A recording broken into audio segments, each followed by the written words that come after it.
Today is 849 day to come here to lessons I learn. I'm learning. I hope this will support your dreams, your goals, and how to become the person that you want to become. Today I'm going to speak about how to internalize a great idea. How to internalize a great idea. So that means you're going to a seminar, you're reading a book, some great mentor shared an idea or advice, and how to internalize that idea. That's a very, very important question. Because we potentially could learn every single day those ideas, but if you really do not implement and you don't internalize and really don't make that idea your own idea, that idea is worthless. Because not used idea is zero value of it. So that means, of course, we need to really learn how to internalize the idea, use it, implement it, take action on it, and really take advantage of it. So number one thing is that how to internalize the idea is teach others. Teaching someone else what you learned is one of the best way to remember what you learned. There's a science that because when you really learn a lesson and you teach someone else and you really find the words that you're able to really say the lesson in your own words, that allows you to internalize the lesson. And you're able to start to see from all other angles the same idea. And it's one of the best ways to really remember the idea that you learn is by teaching others. And really for discussion. Number two, and probably the number one way to remember the idea is apply the idea. Apply it, take and use it. So when someone gave you an idea, you don't understand that, you use it, implement it, explore.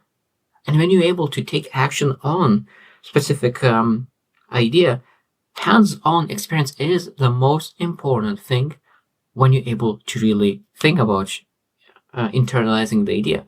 So first, what you're able to do, first step, if you learn an idea, you right away go and share it with other people, what you learn. And now the second step, right away to go and implement it. And then share again what you learn by implementing it. And that's problem solidified the lesson that you learn. So you learn a lesson, you share right away, you go implement it immediately, and then share again what you learn from it. And that's I think one of the best way. So number three is discuss and debate. Discuss and debate. So that means that you're able to really share the lesson, and then you took action, and then you're able to discuss and debate. Okay, what worked, what didn't work, why it worked a specific way, why it didn't work, what worked, what didn't work. Like you look into and really asking questions. What worked, what didn't work, which parts you don't understand yet. And you go and ask questions and debate and really discussion. Discussion is one of the best ways to learn everything. Everything in life could be better when we have discussion. A lot of times people are not able to learn because they shut down from discussion. They are just looking, internalizing, and they speak only with people who think exactly the same way. So that means when you think about ideas, sometimes it's very, very good to debate with people who think even differently, because you're able to see the flaws, you're able to see strengths, and able to really think and find the best way. So engaging in discussions is really deepening the knowledge about specific idea. Number four is create visual aids. So it might be that you are a visual person. I love seeing pictures. I love to see graphics. So I love to see visual aids. So it means when someone is explaining things, until I'm really able to see how it looks like on the paper, sometimes it's a little bit harder for me to understand. But when I'm able to see, it's so much more easy to follow, because I'm able to see, visualize, and put myself in the picture, and really to see how everything looks and works and how everything comes together. So it's really very important to really have some kind of mind maps that you're able to really increase your memory retention. Number five is write about it.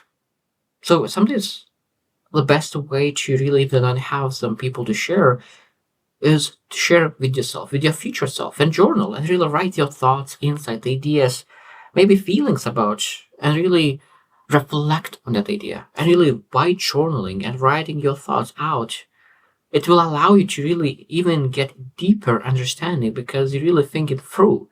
Because one of the best ways to really learn is to reflect on the idea. So that means you learn a lesson and you reflect on it and think about it. And one of the best way to reflect on it is writing down. Because a lot of times when you hear an idea, you have so many thoughts about it. But now when you start writing down, and they are you have less and less thoughts in your head because most of them are on your paper, and you have more clarity because you have only one or two thoughts left in your mind, and you're able to reflect on them even more. Number 6 is connect with real life experiences. Connect with real life experiences. And this is very, very important. So it means that when you're really able to see, okay, this is a theoretical knowledge that you're able to, a theoretical idea that you're able to really, very, very powerful potentially.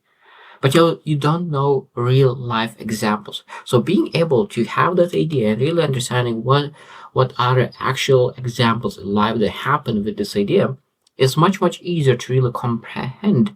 And really, when you know those examples in real life world, you're able to, oh yeah, if this is actually how it works, this is the example in life when this works. So when you think about really learning and thinking about, yeah, so when you hear an idea, we always need to say, okay, what is the actual life example that I could really remember? Because when you remember life examples, much, much, much easier to remember idea itself, not just the theory about the idea. Number 7 is repetition.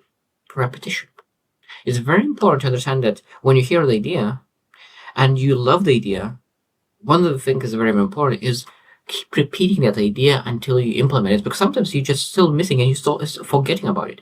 But if repetition is the mother of success, so that means repeating that the same idea allows to really put that seed in your mind of that idea. Because if you're not able to implement it yet, you put that seed in your mind, and then you nourish it with water and sun and the same ideas, and the same idea spoken by other people, because some other people who share the same idea a little bit differently, and finally it clicks, because sometimes you just need one more sentence, one more word, one more seminar about the same idea when it finally clicks, and that finally that seed sprouts, and you're able to say, oh, now I get it, now I'm able to implement that idea and really take advantage of it.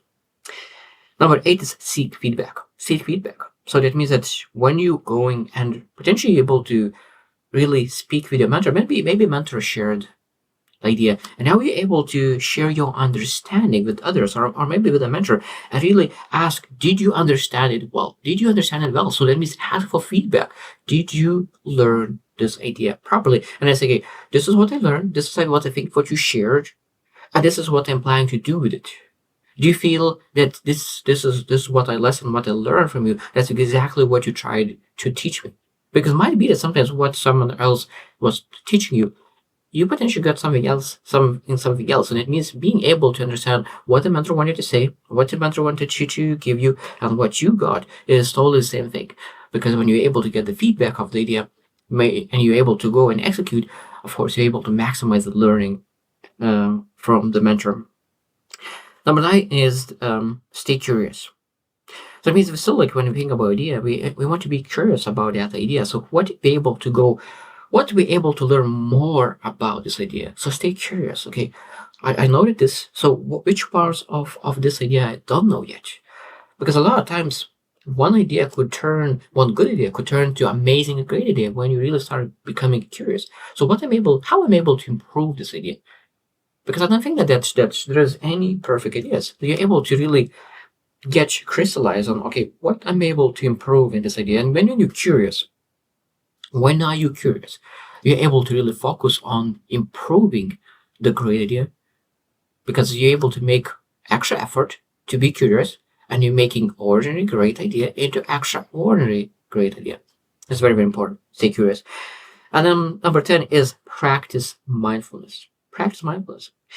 And it means that when you are mindful and present while learning, it's much, much, much easier to really focus on idea.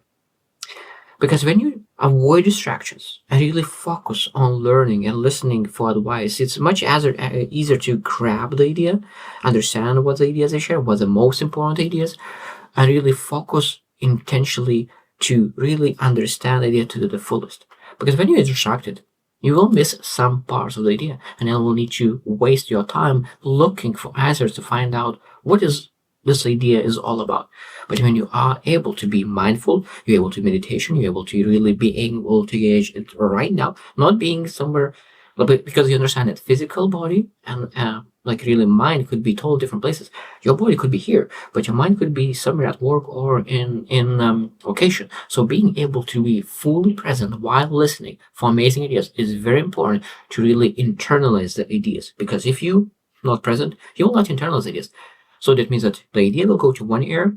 It seems that you heard it, but it'll go to the other ear because you were not focused to really hear them out and really internalize. So when you're really listening, make sure that you listen it properly. Be present and mindful. And if you have some problems, just really, I think that one of the best way is just schedule and block the time in your calendar when you will think about the problem, how to solve the problem. So other times when you really have the ability to learn, you focus 100%, and you know that you have scheduled time when you will need to focus, and you will focus on the things that is bothering you. So I hope that today helped you realize, okay, what you need to do to really focus on really internalize ideas. Because as I said, if you do not internalize idea, it doesn't matter how many great ideas you have. What matters is how many ideas you worked on and implemented. So I hope you just win, and see you tomorrow.